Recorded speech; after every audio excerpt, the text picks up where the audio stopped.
Hey guys, it's been a bit and I'm tired of going into public servers and not being able to die. Sometimes I feel like a challenge would be nice. So now in this video I'm gonna attempt to drill these advanced tactics into your tiny heads. Ignore everything I just said about you. You're good, but here's the catch. You're not the best, like me. That's why you clicked on this video. You could have clicked on that that advanced Garo combo or that super cool subscribe button. But to be clear, watching combos isn't gonna make you better.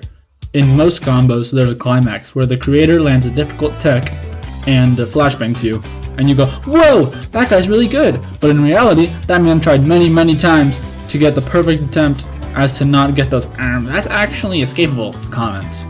The techs that most people use are what I like to call unreliable, which means you won't always land it, even if you practiced over and over.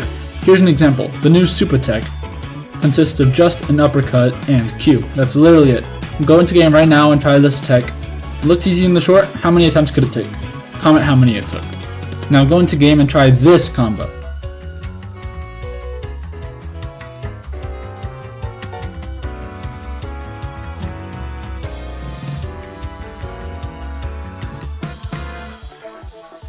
How could this be? It does more damage? And it's easier? That's right. The difficulty of the combo does not define its usefulness. What I'm getting at here is you don't need to learn hard combos to be good at the game. Moving on to another tip, dash and counter baiting is easier than you think.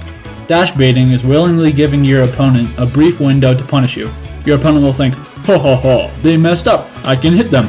But if you catch them with an M1, you gain the offense. Same thing with counters. Put yourself in your enemy's shoes.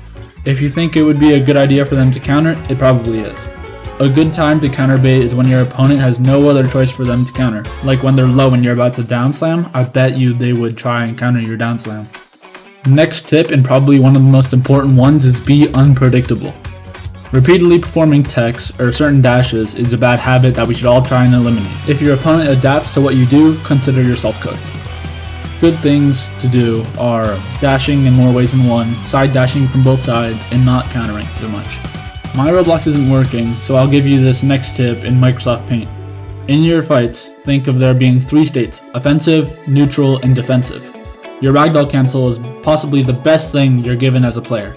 If you waste this, you're never getting your offensive position back, given you're fighting an experienced player.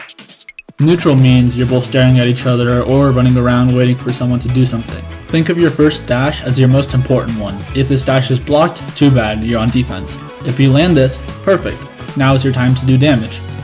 Should the fight go back to neutral, your fight has basically restarted, but with different health amounts.